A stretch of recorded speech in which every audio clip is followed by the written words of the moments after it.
Earlier this year at CES, AMD announced their Ryzen 5008 series of processors for gaming laptops, which, as we all know, brings some rock-solid performance to the table.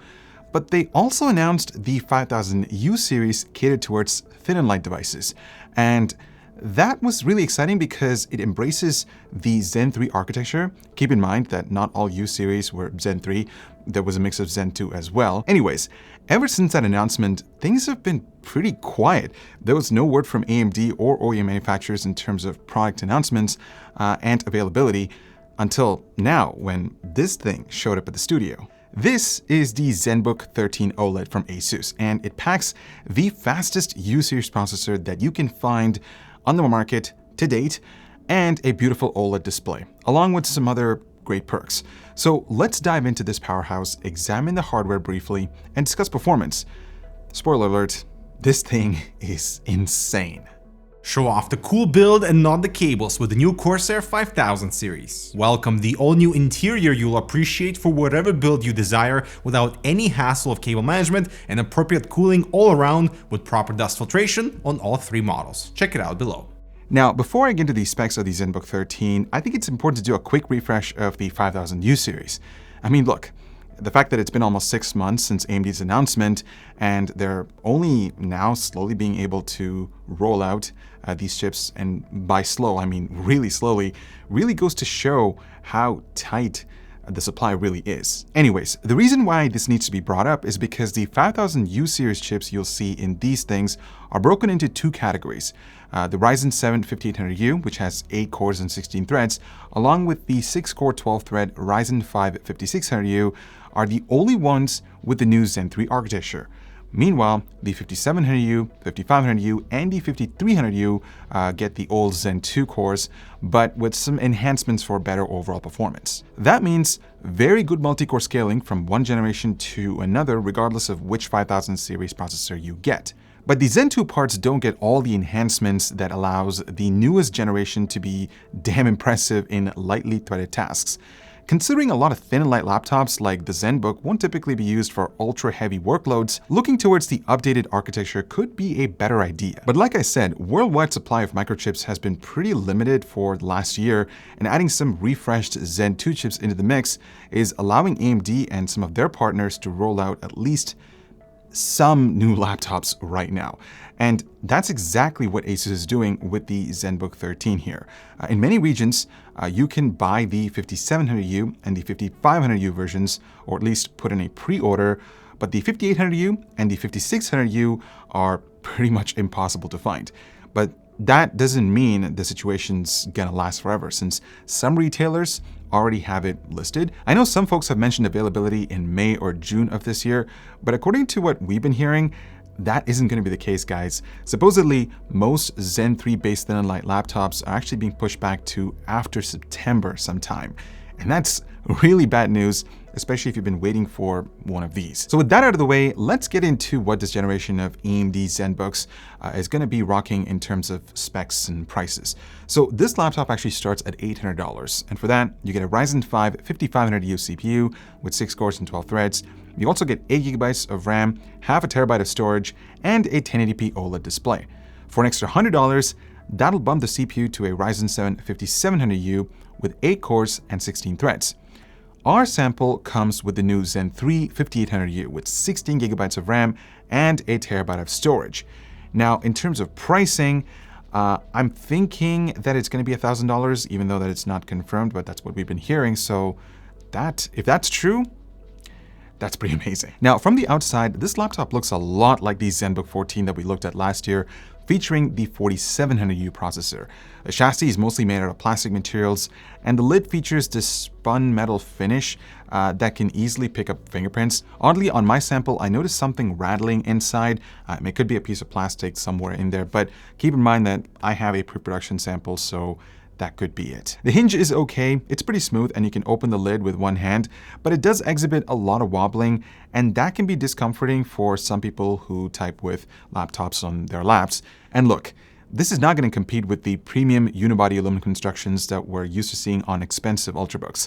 I mean, for the price, ASUS did their best, but if I'm being too picky, ever since I looked at the IdeaPad Slim 7 from Lenovo, I feel like ASUS could have taken a page from their books in terms of overall aesthetics and just the robustness, because I feel like that laptop, I feel like that's still a gem. As for size, it's slightly bigger than the XPS 13, but it's about the same size as the Razer 13, and it's pretty thin, coming in at 0.5 inches. Now, given that this is a plastic chassis, it is lighter than the XPS 13, so that's a bonus. The interior space is pretty similar to the Zenbook 14 from last year. You still get the same edge-to-edge standard keyboard, and the keys themselves are average. There is good travel distance, but you get a mushy feeling when you bottom out. It's also backlit in white, and the brightness levels are pretty good. The trackpad is great. It is made out of glass, and it's really smooth to navigate with. The integrated left and right buttons feel nice and tactile. And just like most Zenbooks, ASUS has implemented the numpad, which is cool. Now, this is what the webcam sounds like on the Zenbook 13. The quality is good, and the microphone sounds pretty good, actually. ASUS has built in a bunch of noise-canceling characteristics, which is probably one of the best out there for thin light laptops. The speakers are located on the bottom, and they sound all right. I mean, I would keep your expectations low for this price point. So, yeah. It'll get the job done. Nothing special. Switching gears to the display, and this is where things get really interesting, guys. ASUS actually decided to implement a 1080p OLED panel. And that's something that you never find on laptops within this price range. Usually those are reserved for the more expensive tiers. And the quality of this panel is excellent. It covers 100% sRGB, 97% Adobe RGB, and 100% DCI-P3. So it's incredibly color accurate, great for photo and a little bit of video editing if you're into that. And it's pretty bright too. For my testing, I got a peak reading of 395 nits, which is above average compared to the competition. The only drawback is that it's a glossy display, so it's super reflective, and it's something that I wouldn't recommend using outdoors. Now, given that this is an OLED panel, you might have questions about burn-in or potential burn-in issues. Well, ASUS actually has built in something called OLED Care that launches a screensaver after the display is being idle for 30 minutes, so that there isn't anything static for a long time, which is, the main reasons for burn-in on OLED panels. The port situation hasn't changed from the Zenbook 14. Starting on the left-hand side, there's a full-size HDMI output and two USB 3.2 Gen 2 Type-C connections, either one of which can be used to charge the laptop. And on the right-hand side, there's a USB 3.2 Gen 1 Type-A port and a micro SD card reader.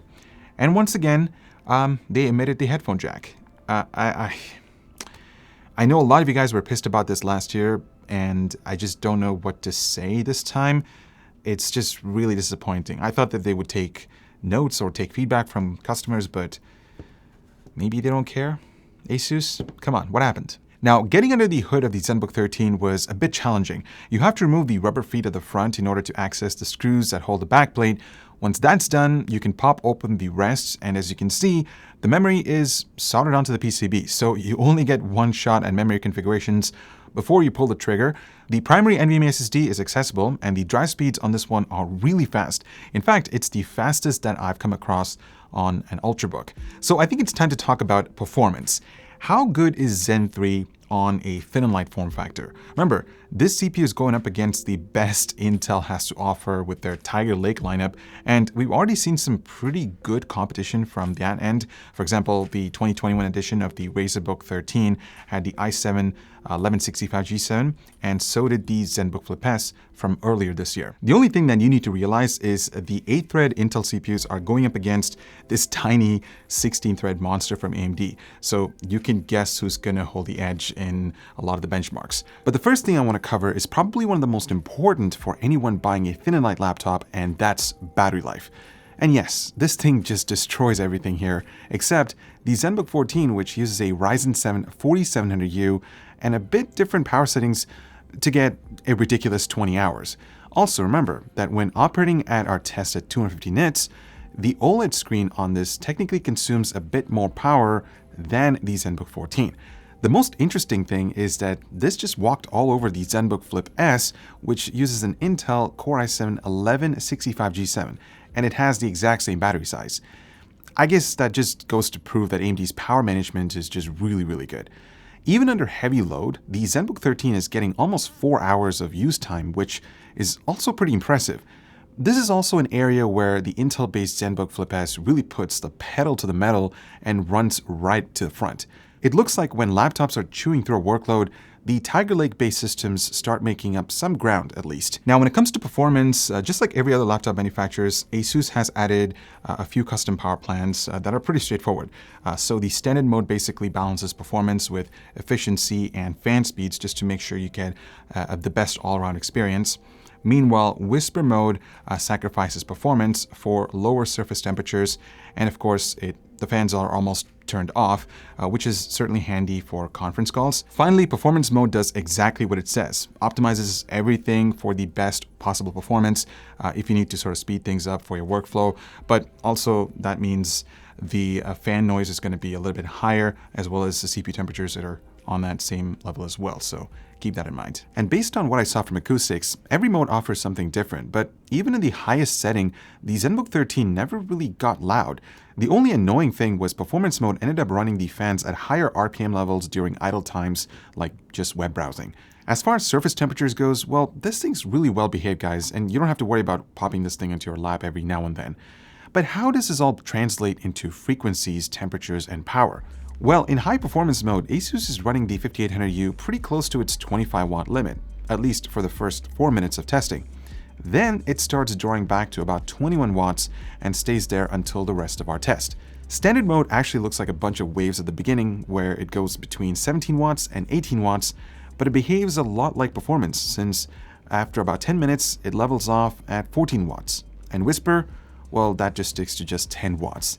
And that leads to both standard and high performance hitting well above AMD's all-core base clock of 1.9 GHz, but you can actually tell that frequencies are directly affected by the 5800U's power threshold. Either way, standard ends up leveling out to 2.35 GHz, while high performance bumps it up to a bit further to 2.55 GHz. Whisper, though, well, that's under the base clock, but it's to be expected when you think about what ASUS intends to do with this mode. One of the nice things about Zen 3 and the 5800U is that it runs so darn cool that ASUS was able to jam it into a thin frame, cool it at a pretty low noise level, and not having to worry about overheating. I mean, look, Zen 3 has a maximum heat level of 105 watts, and this thing never got above 74, and that's great to see. But what does this all translate into actual real-world performance? Well, that's where things start to get a bit interesting, so let's dive into it. Starting off with Cinebench, and it's something that I've been saying for a while now, provided there's enough cooling, driving more wattage to any piece of silicon will increase performance, and that's why the Lenovo Yoga with the 4800U is a bit faster than the Zenbook 13 with a newer 5800U. We also can't forget that the Lenovo is heavier, thicker, and louder than the Zenbook 13, so it's not like the additional performance is completely free. But lightly threaded applications are where Zen 3 shines, and that's exactly what happened here. Actually seeing it beat Tiger Lake in a test where Intel used to dominate is really amazing. Moving on to more of AMD's strengths with multi-core applications, and I think the 5800U's domination over anything Tiger Lake was pretty much a foregone conclusion. But, and this is a big deal, guys, you can see that the Yoga's ability to pump out higher clock speeds and sustain them over longer periods of time allows it to pull far ahead of the Zenbook 13 here. At the same time, I really have to wonder what would happen if the 5800U was allowed to run at a constant 30 watts. Now that's something that I'm really interested to see. While it's great to see these multi-core results, let's be honest for a sec. Most thin and light laptops like this one will spend most of their lives being used for more basic, lightly threaded tasks like word processing, spreadsheets, and school assignments. And here, the Zen 3 architecture can really start to stretch its legs, especially over the Zen 2 CPUs. And yes, even something like the Yoga is getting its butt handed to here. Another good bit of news is that AMD is now able to compete directly against some of the best CPUs from the Tiger Lake series. In the past, that just wasn't possible, but now we're seeing a super efficient low voltage 20 watt Ryzen CPU knocking down one of the last areas Intel had a lead in. But then again, you also need to take into account that GPU accelerated apps like Premiere will probably start favoring Intel's newest processors for now. That's because even the 5800U still uses AMD's ancient Vega architecture, which just struggles against the Xe IGP integrated into Tiger Lake. Speaking of graphics, what you're starting to see here with Premiere continues with the 5800U, where it really ends up struggling against the Xe. As a matter of fact, it really doesn't score all that much better than the Zenbook 14 and the Yoga IdeaPad Slim 7, even though both of those are using last year's architecture. I mean, look, I know that you probably don't expect your super slim and light laptop to play games that well, but with more people looking forward to multi-function devices and gaming getting really popular these days, this is going to be a big deal now and in the future as well. The only thing that's in AMD's favor here is that their drivers are a bit better behaved, and you can see that with Rainbow Six, which just refuses to run on any Intel machines. So, you've seen the numbers, and it's pretty obvious how fast the Ryzen 7 5800U is. The improvements of Zen 3 can really be seen with single-core performance, which Intel had a lead on until now. There's just no competition for the 5800U in the performance sector, unless if you look at the graphics side of things, where it just starts to fall apart. Now, as for the Zenbook 13 OLED, I'm actually really impressed with what this brings to the table for $1,000. The display is just beautiful. I mean, OLED for this price point is awesome. The trackpad is nice, the battery life is insane, and the ports, they are respectable, except for the fact that it doesn't come with a headphone jack. I'm really disappointed with that. The build quality is all right. I mean, it's nothing, it's not a huge improvement compared to last year's model. It's basically the same. But I should also mention that the lack of Thunderbolt could be a deal breaker for a lot of people who rely on connecting a million peripherals to their thin and light devices for their particular workflow. And also there's a question of availability, which I guess we'll just have to wait and see until, Q4. So on that note, thank you so much for watching. I hope you were able to take away everything that you needed to know about the Zenbook 13 OLED. Let me know what you guys think about the 5800U. Are you impressed? And, if you're shopping for a thin laptop, would this be on the top of your list? If you can find one, of course. I'm Ivo with Canucks. Thank you so much for watching, guys. And stay safe, spend responsibly, and I'll see you in the next one.